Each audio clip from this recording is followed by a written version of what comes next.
ఒకటి పుట్టింటి వారికి వేయించింది, ఒకటి అత్తింటి వారికి వేయించింది.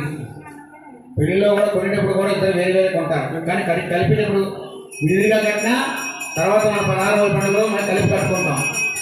ఎందుకు రెండు కట్టాలి? ఒకటి కట్టిన సరిపోదా? పుట్టింటికి వెళ్ళినప్పుడు అత్తింటి వారు మర్చిపోకుండా, అత్తింటి వెళ్ళినప్పుడు పుట్టింటి వారు మర్చిపోకుండా ఎప్పుడు వాళ్ళ కుటుంబం వీళ్ళ కుటుంబం వాళ్ళ మనసులో ఉండిపోవాలని జ్ఞాపక శక్తిగా ఆ మంగళసూత్రాలు రెండు కట్టాలని చెప్పేసి వేదాల్లోని పురాణంలోని చెప్పారు. జై శ్రీమన్నారాయణ. ప్రకారంగా స్వామివారు కూడా కొన్ని మంగళసూత్రాలు కట్టుకుంటారు. జై శ్రీమన్నారాయణ.